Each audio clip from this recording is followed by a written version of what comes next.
Meurtre au Grand Sasso par Éric Simon. Chapitre 13. Gruber & Thorpe refusait catégoriquement de dévoiler la teneur des contrats qu'ils avaient signés avec leurs clients. Pour savoir ce que Xenomil avait négocié, il ne restait plus que deux solutions. Hacker le fabricant de gaz liquide ou bien envoyer une taupe au sein de Xenomil. Il fallait connaître tous les détails de l'offre qu'ils avaient faite à Gruber & Thorpe pour pouvoir s'assurer de proposer mieux.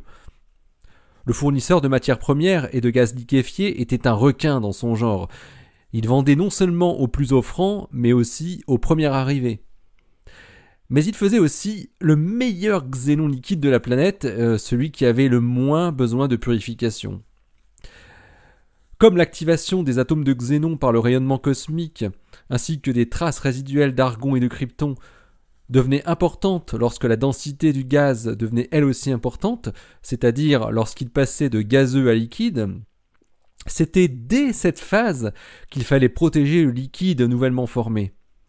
Et ça, seul Gruber & Thorpe l'avait compris et intégré dans sa chaîne de production. Ils avaient installé une chaîne de distillation-concentration dans une ancienne base militaire suisse qui avait servi de centre de contrôle anti-atomique dans les années 70. Elle se trouvait enterrée sous 30 mètres de béton armé. Cela ne suffisait pas à réduire le flux de muons de plusieurs décades, comme dans les laboratoires souterrains de recherche, mais c'était suffisant pour le réduire d'environ un facteur 10 et permettait de faire la différence par rapport aux concurrents. Leur xénon était indéniablement plus pur en termes de radioactivité résiduelle. Bob Fincher avait assez vite renoncé à essayer de hacker le géant des matériaux purs. Il était beaucoup plus facile de tenter de se mettre dans la poche quelqu'un de la collaboration concurrente, par exemple un jeune en poste temporaire à qui il serait aisé de promettre des choses pour son avenir, en échange de quelques petits services discrets, et même si ce n'était que du vent. Il avait justement remarqué un jeune qui accompagnait Matthew Donnelly lors d'une réunion annuelle de la section cosmologie astroparticules de l'American Astronomical Society l'été précédent. C'était un postdoc qui dépendait de l'université de Chicago et qui travaillait à Fermilab. Il l'avait approché très facilement en lui parlant des avancées de LXZ, ce qui lui avait permis de tâter le terrain pour voir quel était le degré d'engagement de ce jeune envers Xenomil. Il s'était montré très ouvert d'entrée de jeu.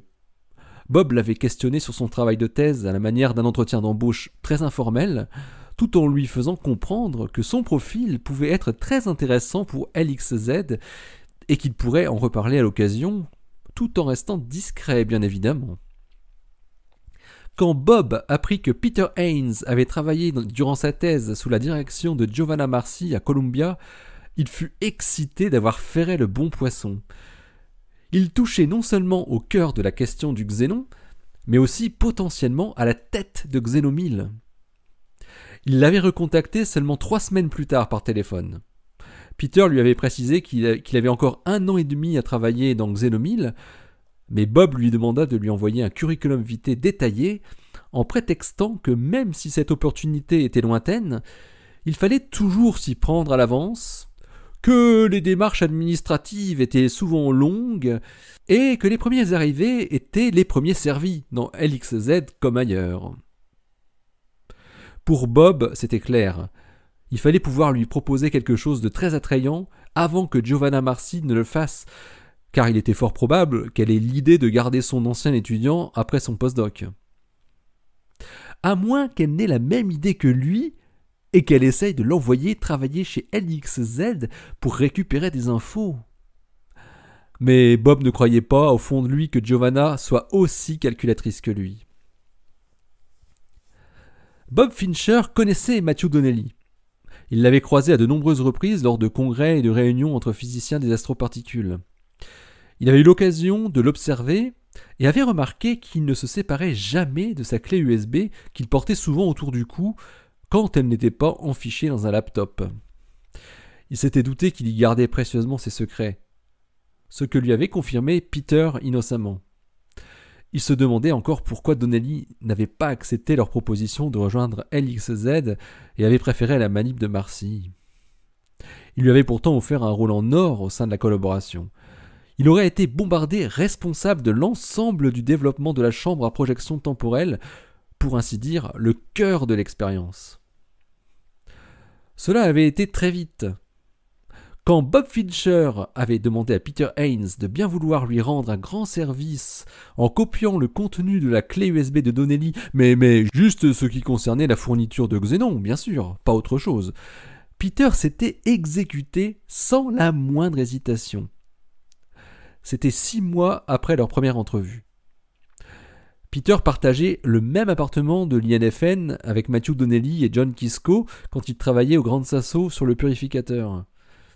Ils avaient chacun une chambre et ça avait été un jeu d'enfant de se lever à 3h du matin, prendre discrètement la clé que Donnelly laissait sur la petite table de sa chambre et la remettre en place une fois le contenu copié sur son laptop.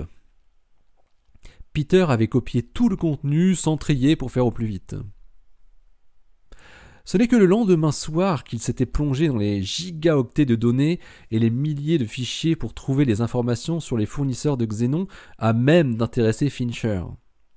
Là encore, Donnelly faisait bien les choses. Tout était rangé extrêmement rigoureusement, tout d'abord par grande thématique, puis ensuite par sous-thème, et enfin, à l'intérieur de chaque sous-thème, il classait tout par dossier chronologique, mois par mois. Toutes ces informations remontaient à 2006 pour les plus anciennes, presque 10 ans. Il était évident que ce n'était pas la même clé USB depuis le début de cet archivage hors du commun. Matthew changeait de support au fur et à mesure de l'évolution des capacités de stockage des mémoires flash. Il devait en être au moins à la 6e depuis qu'il avait décidé de tout conserver sur lui. Celle-ci avait une capacité de 64 gigaoctets et était remplie déjà à près de 80%.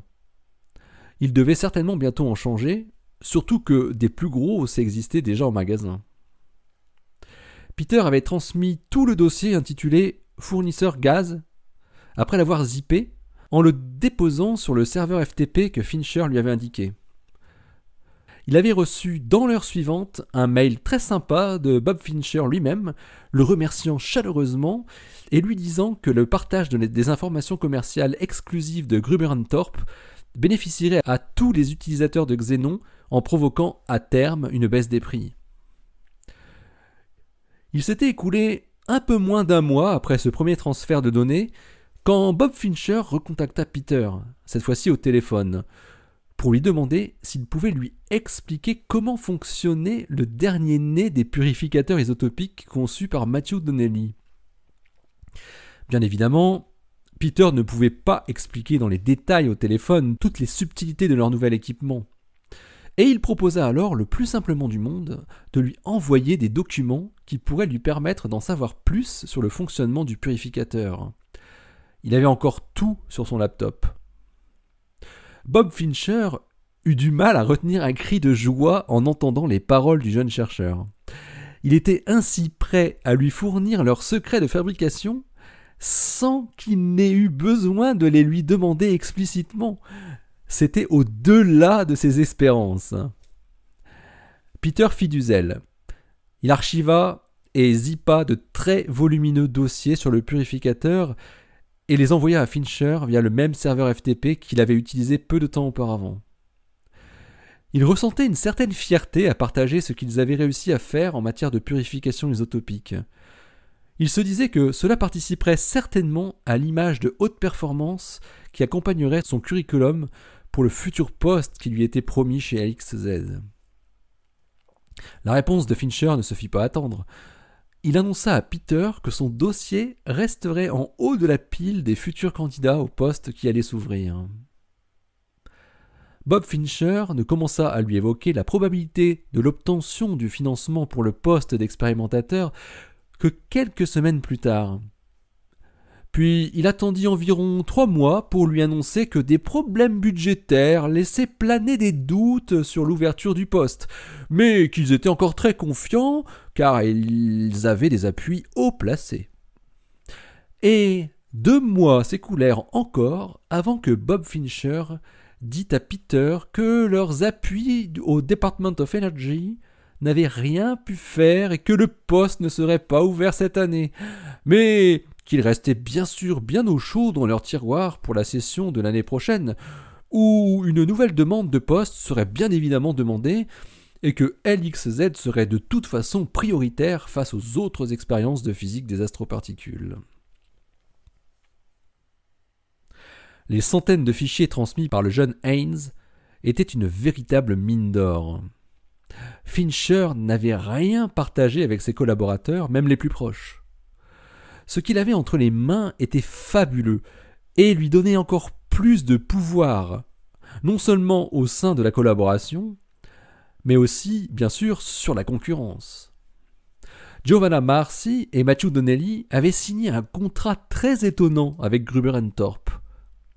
Contrairement à ce que eux avaient réussi à négocier avec le géant des gaz liquéfiés, GNT devait fournir 5 tonnes de xénon liquide à Xenomil sur 2 ans, en plusieurs livraisons de relativement faible volume chacune, et ce pour un prix dérisoire, 5 fois moins cher que ce que eux payaient. Mais il y avait une condition inédite, voire choquante dans ce contrat.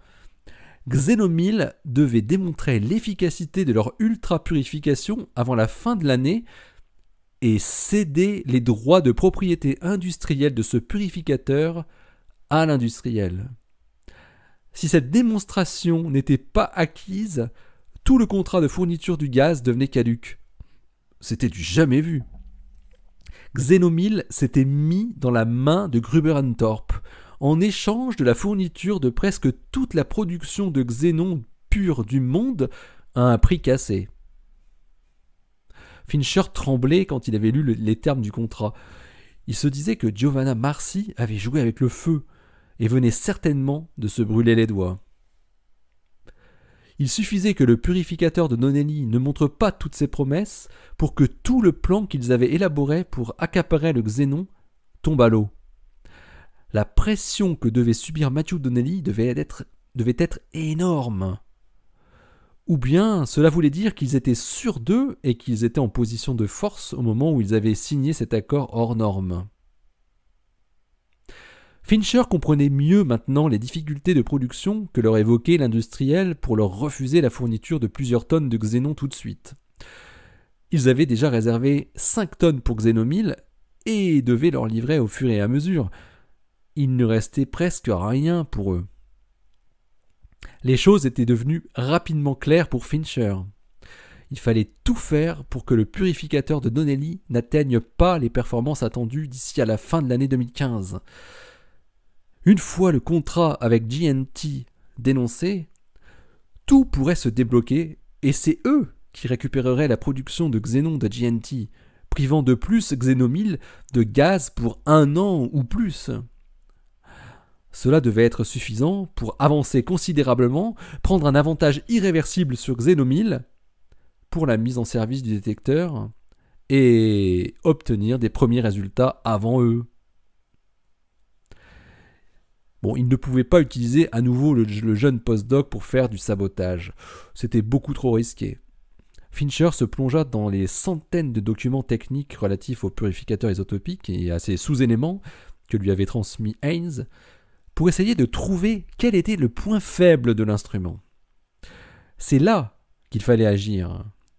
Il fallait toucher l'élément clé qui faisait l'efficacité de cette machine si subtilement conçue par Donnelly. Les Américains n'avaient fait que la conception, les études sur le papier. La fabrication du purificateur avait été déléguée à l'équipe allemande qui participait à la collaboration Xenomil. C'étaient des spécialistes de ce genre de machinerie complexe qui avaient travaillé pour de nombreuses applications en physico-chimie dans des domaines très différents. Ils étaient basés à l'Institut Max Planck de Garching, non loin de Munich, au cœur de la Bavière. Fincher comprit, après quelques semaines, quel pouvait être le point faible du purificateur, l'élément sans lequel tout le processus était sûr de ne pas fonctionner correctement. Une valve. Tout reposait sur l'étanchéité d'une valve.